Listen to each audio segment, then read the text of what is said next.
The iridescent shimmer of the portal rippled like disturbed water, its edges crackling with raw energy.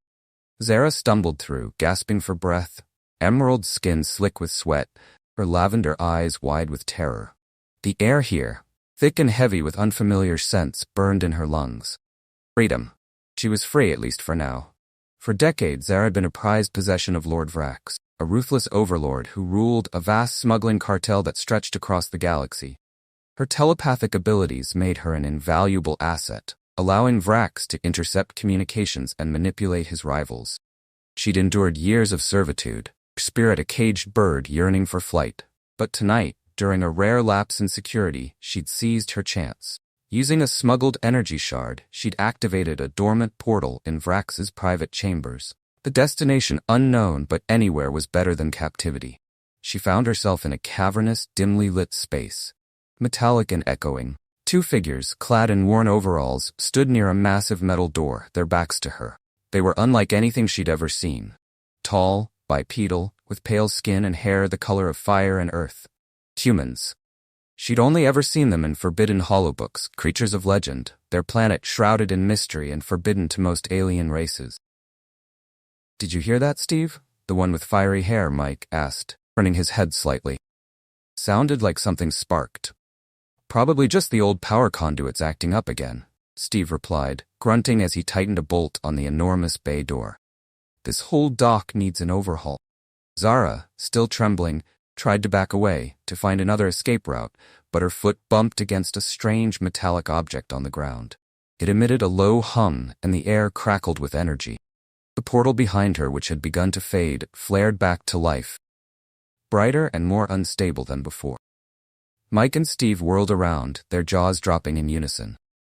Standing before them, bathed in the otherworldly glow of the portal, was the most breathtaking creature they'd ever laid eyes on. Her skin shimmered with an ethereal green, her eyes glowed with an unearthly lavender light, and her long, silver hair cascaded down her back like a waterfall of moonlight. "What in the—" Steve stammered, his wrench clattering to the ground. Before anyone could react, the portal flickered violently and then imploded, leaving behind a faint smell of ozone. Zara, realizing the danger she was in, raised her hands in a gesture of peace. "Please," she said, her voice a soft chime. "I need help. I'm being hunted." Mike, ever the impulsive one, stepped forward, his eyes fixed on Zara's mesmerizing gaze. "Who's hunting you?" Suddenly, a deafening roar echoed through the dock. Heavy footsteps pounded on the metal grating, and three figures, clad in gleaming black armor and wielding weapons that pulsed with menacing energy, burst into the bay. "There she is," one of the armored figures bellowed, his voice distorted by a vocoder. "The Overlord's property. Seize her!" Zara gasped and instinctively recoiled. Mike, without hesitation, shoved her behind him. "Run!" he shouted, adrenaline surging through his veins. Steve, snapping out of his stunned silence, grabbed a heavy crowbar and charged at the lead guard, buying them precious seconds. Mike grabbed Zara's hand, pulling her towards a small, unmarked hatch in the wall. "This leads to the maintenance tunnels," he said, his voice urgent. "We can get out through the side streets." They squeezed through the narrow opening, the sounds of the guards' pursuit echoing behind them. The tunnels were dark and claustrophobic, filled with the smell of oil and grime.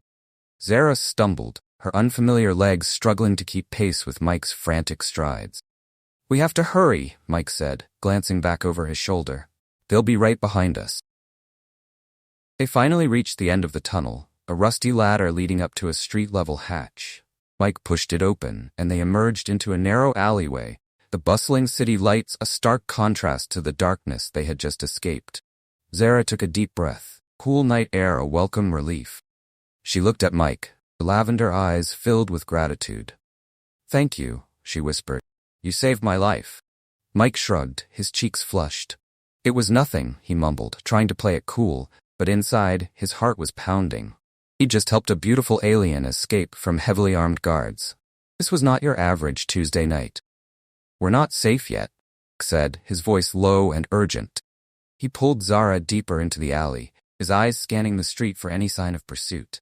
"They'll be searching the area. We need to get off the main streets."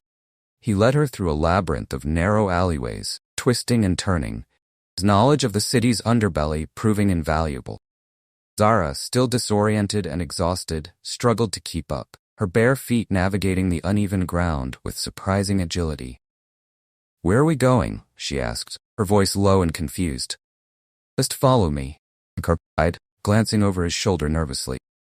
"I know a place where we can lay low for a while." As they ran, Steve, who had managed to escape the guards' initial onslaught, caught up with them, breathing heavily. "Those guys were serious," he gasped, leaning against a grimy wall. "We're in deep trouble now, Mike. Aiding and abetting an alien fugitive, that's life imprisonment, minimum." Mike rolled his eyes. "Oh, come on, Steve. Don't be such a gloom and doom merchant. Look at her." He gestured towards Zara, who stood silently, her luminous eyes taking in the strange surroundings. "She's obviously escaping from some bad dudes. We can't just leave her to their mercy." Steve sighed. He knew Mike was right, but the potential consequences of their actions weighed heavily on him. I know. It's just, we're risking everything for someone we don't even know." "We know enough," Mike insisted, voice firm. "We know she needs our help." They continued their hurried journey, the city's nighttime symphony of sirens and distant traffic, a constant reminder of the danger they were in. Finally, after what felt like an eternity, Mike stopped in front of a nondescript building tucked away in a particularly desolate alley. "Here we are," he said, pulling out a rusty key from his pocket. "Our little hideaway. Off the grid, off the government's radar. Perfect for situations like this." He unlocked the door and they stepped inside, the musty smell of stale beer and forgotten takeout containers hitting them like a wave. The apartment was small and sparsely furnished, more of a bachelor pad than a proper home, but it offered a much-needed sanctuary from the dangers of the outside world. "Welcome to our humble abode," Mike said with a wry grin. "Don't expect room service."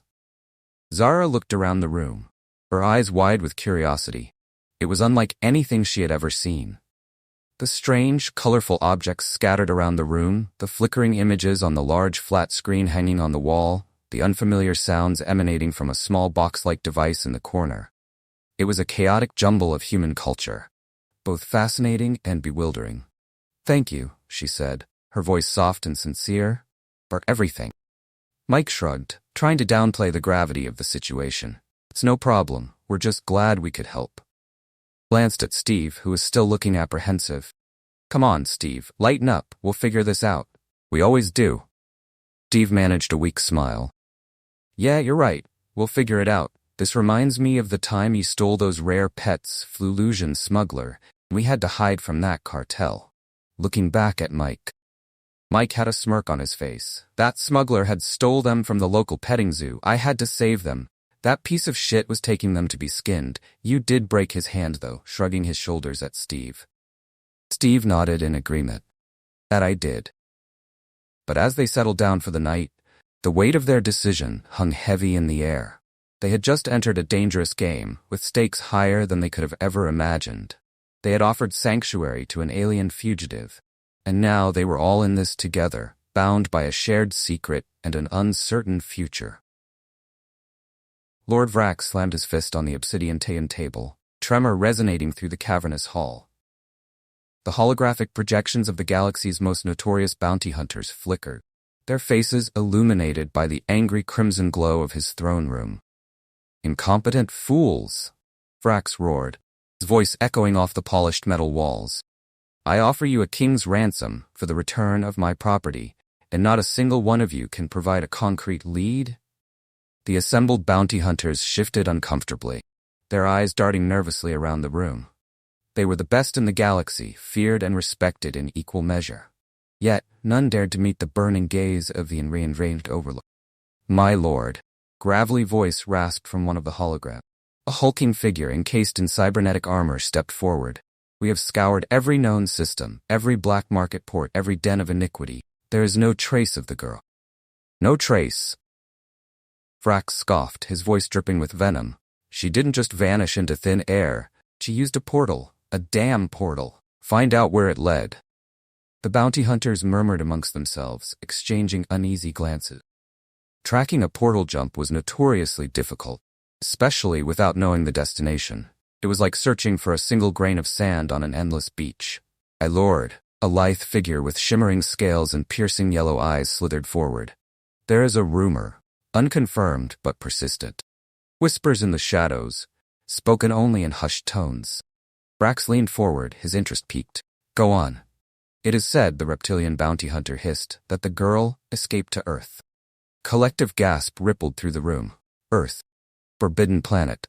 Quarantined world, off limits to most galactic travelers. Vrax's eyes narrowed. Earth. It was an audacious move, even for a desperate fugitive, but it made a twisted kind of sense. We're better to hide than on a planet deemed off-limits by the Galactic Council. Earth, Vrax muttered, cruel smile spreading across his lips. Seems my little oracle has a penchant for the forbidden. He turned his gaze back to the assembled bounty hunters, his eyes burning with renewed purpose. You have your lead, Vrax declared, his voice ringing with authority. Find her. Bring her back to me, alive. She is not just a runaway slave. She is the key to my power, the source of my wealth, and I will not rest until she is back in my grasp. He paused, letting his words sink in. Then, with a chilling finality, he added, Failure is not an option. Those who succeed will be richly rewarded. Those who fail will suffer a fate worse than death. The holographic projections flickered and disappeared, leaving Vrax alone in the vast, echoing chamber. He stood there for a long moment, staring out at the swirling nebula beyond the viewport. Zara, his prized possession, his oracle. She had dared to defy him, to escape his control. But he would find her. He would reclaim what was rightfully his. And when he did, she would pay the price for her defiance. He would make her regret the day she ever dared to run. The hunt was on. And this time, Vrax would stop at nothing to ensure its success. The fate of his empire depended on it, and the thought of Earth, the forbidden planet, now harboring his runaway oracle, only fueled his burning desire for revenge. He would have her back, no matter the cost. Mike bolted upright in his cot, sweat slicking his skin, his heart pounding a frantic rhythm against his ribs. The remnants of the nightmare clung to him like cobwebs, a chilling image of a reptilian creature, with eyes like molten gold, seared into his mind. He'd been running, Lyra clutched in his arms, through a labyrinthine cityscape, the alien's guttural growl echoing in his ears. The creature, a hunter of some sort, moved with terrifying speed and agility, its claws glinting like obsidian daggers in the flickering neon light. He shook his head, trying to dispel the lingering fear. It was just a dream, he told himself. A vivid, unsettling dream, but just a dream nonetheless. Mike, you all right? Steve's voice, thick with sleep, came from the other side of the cramped room. Yeah, just a bad dream, Mike mumbled, running a hand through his tousled hair. Me too, Steve said, his voice taking on a more serious tone. Weird, huh? Same dream. Mike's blood ran cold. He recounted his dream to Steve, the details spilling out in a torrent of words.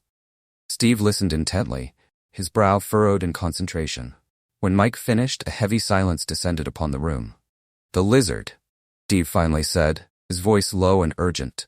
It felt real, like a warning.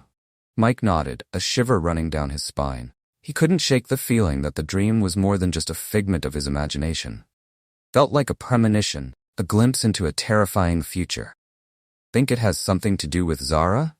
Steve asked, the unspoken question hanging heavy in the air. Mike didn't need to answer. They both knew the answer. Zara, the alien girl they had rescued from the heavily armed guards, was the reason they were having these nightmares. She was the reason they were in danger. We need to move, Mike said, the realization hitting him with the force of a physical blow. We can't stay here. Not safe. Steve nodded in agreement. Zara's right. This place is too exposed. We need to find somewhere more secure. Somewhere off the grid. They looked at each other, the weight of their responsibility pressing down on them.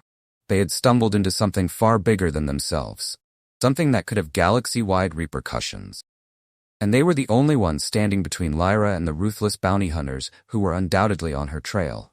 They had to protect her. They had to keep her safe. We'll leave at first light, Mike said, his voice firm with resolve. We'll pack what we can and find a new place, somewhere they won't find us.